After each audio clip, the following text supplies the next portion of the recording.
Quick Flicks presents Exodus, Gods and Kings. This story dates back 3,300 years and is considered a true story from the Bible. It is the story of the Hebrews who have been enslaved in Egypt for the past 400 years. Yet, during these 400 years, they have neither forgotten their homeland nor their God, and God too has not forgotten them. These people have been slaves in Egypt for the past 4 generations. They work as laborers, building grand palaces and crafting statues to beautify the city. However, their own lives are filled with immense suffering. The movie begins by showing a palace named Memphis, where a meeting is taking place. It is reported that an army is standing at the border because they fear an attack from Egypt. The king says, "I don't want them to attack us, so we will attack them first." But before the battle, the soothsayer, who predicts the future based on omens, warns that a general's life will be in danger during this war, and the one who saves him will eventually rule the kingdom. There are 2 people who are very close to the king. One is Ramses, the king's son, and the other is Moses, the son of the king's sister, making him Ramses' cousin. However, the king is more fond of Moses because he believes Moses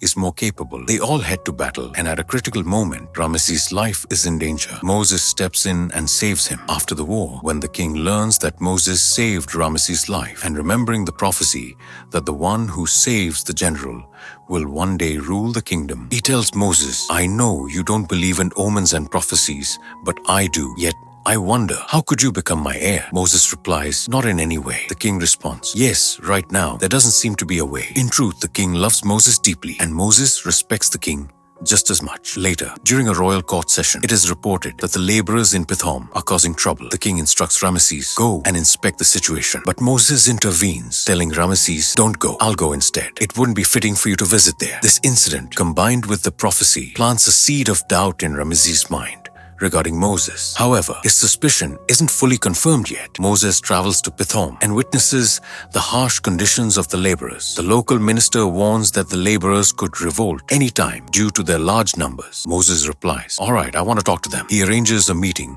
with the elders of the Hebrews and asks, "What do you want?" An elderly man responds, "We want to return to our homeland, Canaan." Moses explains, "I've been there, and it's a dangerous place. The local tribes are fierce warriors. If you go there, you won't survive." The elderly man then asks, "What's your name?" Moses replies, "First tell me your name." The man insists, "You first." Moses answers, "All right, I am the son of Bithiah, and my name is Moses." Hearing this, the people become hopeful. As Moses leaves, the elderly man reveals his name, "I am Nun." Later, Nun requests a private meeting with Moses. During the conversation, Nun reveals a shocking truth. "You've been told that you are the son of a general, but you don't know your real father. In reality, you were born into a family of slaves. The year you were born, a prophecy foretold that our Savior would be born. When the king learned of this, he ordered all Hebrew babies born that year to be killed. Your parents, desperate to save you, entrusted you to your sister, who placed you in a basket and set you adrift on the river. The king's daughter, Bithiah, would often visit the river. When she found you, she adopted you and took you to the palace. She even made your sister your nursemaid, but never revealed the truth to anyone." Moses listens and replies, "Nice story," but he doesn't believe it and walks away. However, 2 men secretly overhear this entire conversation. Meanwhile, the king, who had been ill for some time, passes away. With his death, Ramses becomes the new king. The 2 men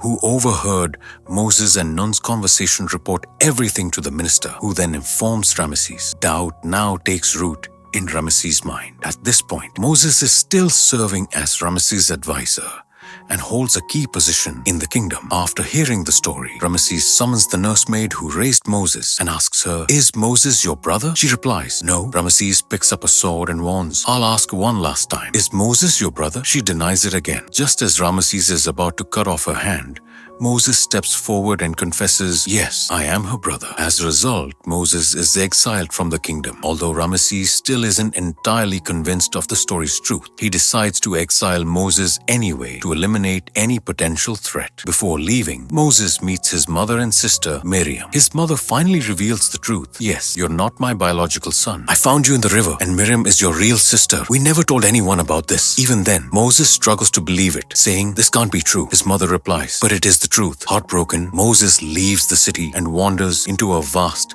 desolate wilderness where death seems inevitable, but he pushes forward and eventually reaches a nomadic tribe. There, he finds a well where some girls are drawing water. Suddenly, a group of shepherds arrives and tries to forcefully water their flocks before the girls can finish. Moses also approaches to drink water. The shepherds say, "Wait until we're done." But Moses draws his sword and places it in front of them. Frightened, the shepherds flee. Grateful for his help, the girls invite Moses to their home for a meal. Among them, one girl captures Moses' heart and he decides to stay with the tribe. After some time, Moses marries her and they have a son together. Moses is a shepherd and it has been 9 years since he came here, but he has no faith in God. However, his wife has great faith in God. Moses' life moves on slowly. One day, a storm comes and his sheep and goats wander off to a mountain. The locals call this mountain the Mountain of God. When Moses goes to retrieve his sheep and goats, rocks and soil fall from above and Moses gets buried beneath them. When he opens his eyes, he sees a burning bush. Then he hears a voice calling out, "Moshe." After that, a child appears. In fact, Moses' birth name was Moshe. The child says to Moses, "You have forgotten your people, but they are still waiting for you. Go to Egypt and see how your people are doing." Moses' eyes close, and when he opens them again, he finds himself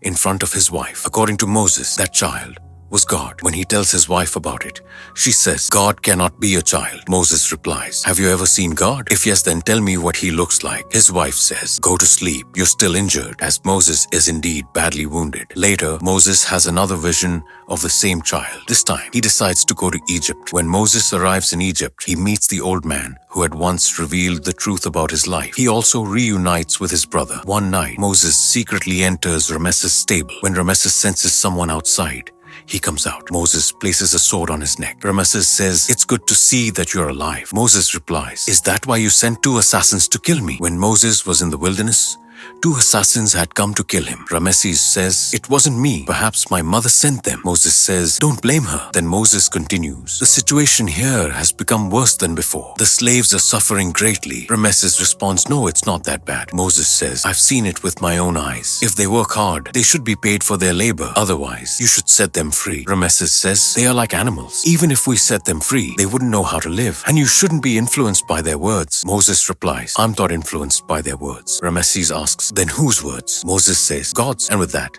he leaves. Later, a meeting is held in Ramses' palace where he declares, "Moses held a sword to my neck and demanded the release of the slaves. That means he threatened me. Now, he has no right to live. Kill Moses." Ramses' soldiers begin searching for Moses. Those who refuse to reveal his whereabouts are executed along with their families. Meanwhile, Moses is building an army with the slaves. He teaches them horse riding, archery, and weapon use so they can form a strong army. After some time, Moses' army is ready. They decide to harass the people of Egypt so that they will pressure Ramses into freeing the slaves. Moses and his army burn food supplies and boats. One day, the same child appears before Moses, the one he had seen on the mountain of God. Moses asks, "Where have you been?" The child replies, "I was watching you lose. The way you're fighting, it will take you many years, perhaps even a generation." Moses says, "I'm ready to fight for a generation." The child replies, "Perhaps I'm not. Now you won't do anything. Just watch." As Moses talks to the child, a man sees Moses from afar, but there's no one in front of him. This means the child is actually God. The next day, large crocodiles appear in the river of Egypt. They kill everyone on the boats, and all the fish in the river die. The river turns red with blood. Without water, crops wither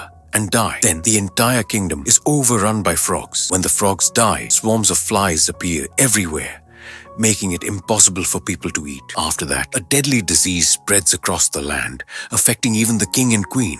Moses sends a message to Ramses on horseback, warning, "This is all happening by God's will. If you continue to refuse, things will only get worse. We need to come to an agreement." But instead of negotiating, Ramses increases the slaves' workload and executes anyone who refuses to reveal Moses' location. When God sees that Ramses still won't relent, he strikes down all the livestock, horses, oxen, and goats. All of them die. Yet God's wrath doesn't stop there. Stones rain down from the sky, followed by a swarm of locusts that destroy all the crops, leaving the entire kingdom without food. Ramses is now overwhelmed by these calamities, prays but feels as if Moses is nearby. He cries out, "Moses, are you here? If anything else happens to Egypt, every child who cannot yet walk will never walk again. I'll drown them in the Nile River, just as you should have been drowned. And you say that all of this is your God's doing? Let's see who wins, your God or me? Moses goes to God. God says, I know he did not listen to us, and I heard his final threat. Now, something even worse will happen. Moses did not want more trouble to come upon the people because he had grown up among them. But God says, after 400 years of slavery, I want these people to bow down before us. God tells Moses, go and tell Ramesses that if he does not listen to us by tonight, all the children of Egypt will be killed, and tell our people to sacrifice a lamb and apply its blood on their doors and door frames. That night falls, and God turns night into day. Moses goes to Ramesses again and presents his offer, but Ramesses refuses. As Moses leaves, he simply says, take care of your child tonight. At night, a dark shadow moves toward Egypt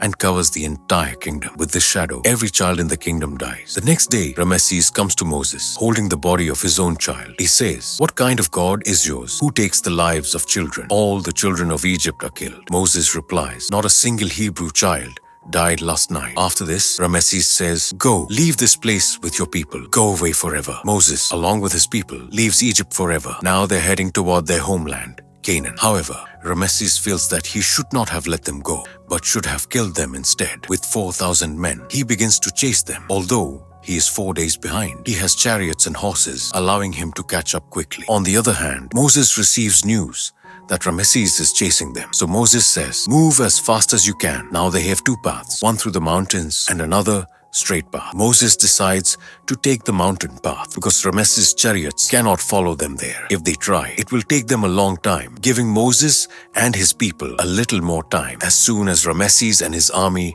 take the mountain path, many of their horses fall into ravines, causing Ramesses significant losses. Finally, Ramesses catches up with Moses and his people. In front of Moses lies the sea, and behind them are Ramesses and his army. Moses decides that they must cross the sea. Guided by a sign from God, Moses leads his people toward the sea. Slowly, the water begins to recede, creating a path in the middle. As Moses and his people cross the sea, Ramesses and his army also enter the path. But as soon as Moses' people almost reach the other side, the water begins to return. The waves rise so high that Moses urges his people to hurry while he himself turns toward Ramesses. Ramesses' army starts to retreat, but before Ramesses can attack Moses, the sea's water engulfs them. All of Ramesses' men drown in the sea. However, both Ramesses and Moses survive. Moses and all his people are now safe. They must continue toward Canaan. Moses' home is also not far, where his wife and son are waiting for him. Moses reaches home